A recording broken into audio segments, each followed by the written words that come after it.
Greetings, YouTube. As I've said before, I am recovering from anxiety, and it's one of the reasons I see a therapist. My full diagnosis is post-traumatic stress disorder, anxiety, and depression. And the depression part I've got pretty much under control, and I've gotten the anxiety part under much better control than it was in the past. Um, and one of the things that I would have happen for me is that I could go into what I would consider a cascade effect, where one thing would kind of push me down a little, and then the next thing would push me down a little faster and faster. Before I knew it, I was right down the rabbit hole. And for the most part, that was how my pattern of depression would kick in. It wouldn't take much to begin that, and then it was all over. But when it came to anxiety, it would be a self-reinforcing cycle. I would, for want of a better phrase, I would get on the anxiety hamster wheel. Because once I started that process, once the anxiety began to kick in, I was unable to identify the anxiety itself. So as the anxiety kicked in, usually from an external source, but not necessarily, because my anxiety was self-fueling.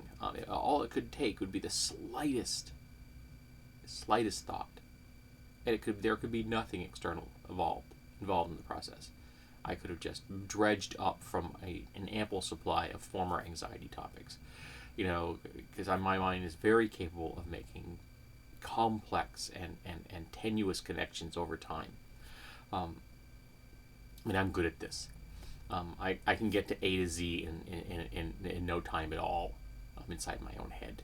And sometimes this is interesting because it comes up with ideas for movie thoughts and book reviews and role-playing videos and things like that, but sometimes it isn't so good. And once that anxiety process started, and I would begin to feel that anxiety kick in, because in many ways it was like adrenaline. It was like a hormonal rush. It would become self-reinforcing. It would then justify itself, and it would get worse and worse and worse and worse and worse and worse, and it wouldn't stop until I would find some way of breaking down, or some external event might help me come out of it. Sometimes that could just exhaustion, and I would pass out because my body couldn't take the stress level. Because I would become so anxious. I would become so hyper-aware. The hypervigilance would just be 24/7. It would be just the klaxons ringing in my ear that there was an emergency, there's an emergency, there's an emergency. There was an emergency. And what triggered the emergency was something so passingly, meaninglessly small that anyone that doesn't suffer from anxiety would never have detected it as a trigger. But as I've gotten better, as I've become healthier, those cycles have been easier to break out of. Where an old anxiety cycle could take, the worst ones when I was really at my worst anxiety, could take days to get out of. Sometimes even a week. I was, ooh, and it was horrible. But I'm getting better at detecting them. I'm getting better at feeling them, becoming more aware of my own self, my own body, my own mental patterns, my own emotional states. And that, of course, means that I've had to be better at compassion for myself, which was a difficult lesson to learn. But now I can begin to feel those things happen almost immediately. And one of the problems I'm having myself at this point is not that the anxiety is triggering anxiety events, it is that anxiety and anger are still linked in my head. So there are times when anger is the appropriate response. Okay, don't get me wrong. No one gets to tell you when you should or should not be angry. What's important is to make sure that you're angry for the right reason. And anger and anxiety are still linked in my head, so sometimes I will become really angry and then only after I've calmed down through a natural cycle, I realize, okay, that was triggered by, anxiety response from the past, and this is what you were doing. So I kind of got to do a post-mortem kind of thing. But I've gotten better at making that post-mortem time smaller and smaller until I've gotten to the point where I can now interrupt it while it's happening. So I can get off that anxiety hamster wheel. I'm going to give you an example of this. I was driving on 93 North in New Hampshire, and I was taking the exit for 89 because I needed to go to Warner, New Hampshire. I was going to a flea market. And it's this horrible exit entrance at the same time. So these two roads are coming like this, and they cross each other, and then they go off. So these guys coming this way are going on to 93, and these people are going off. So it's really poorly designed. Whoever came up with this is not smart, and probably long dead after all these years.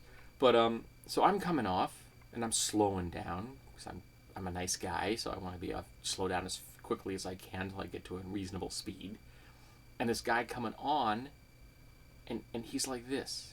So now we're kind of traveling next to each other, and the distance I have to travel to get off this highway is rapidly shrinking, and there's a guy coming up behind me who's at highway speeds.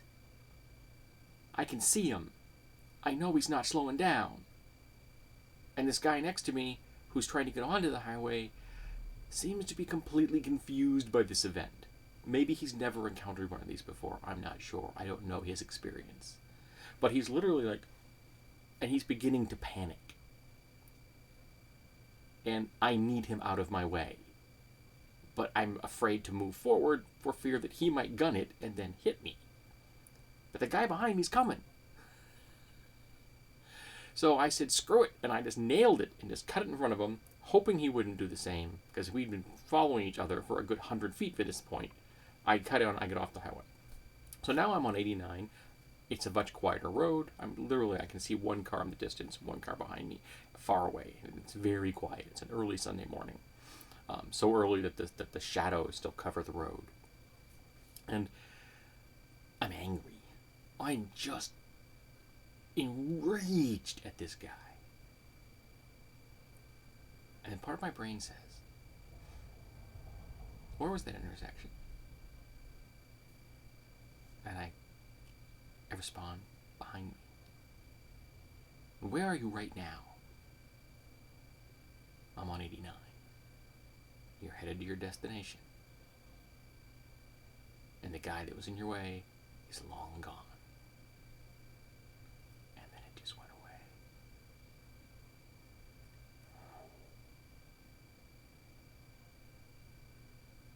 Because I was maintaining that. I was taking that guy, that encounter, with me. When it was gone, it was in the past. It could no longer affect my life. And the only reason it did, because I maintained it.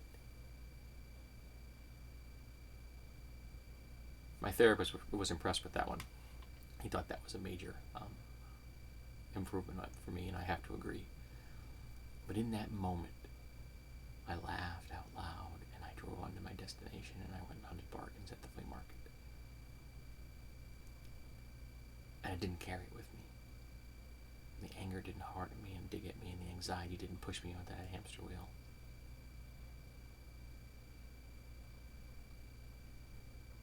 And since that's happened, I've gotten better at it. And I want to keep getting better at it until the anger and the anxiety is nothing but a distant echo that I cannot be aware of, but never be affected by. So, this has been your anxiety talk for the day. I hope you found it interesting. And so tell me, what methods do you use to get yourself out of an anxious or angry state? Because maybe you've come up with ones I haven't, and we can share them, help other people. Maybe we can spread the compassion. Wouldn't that be grand?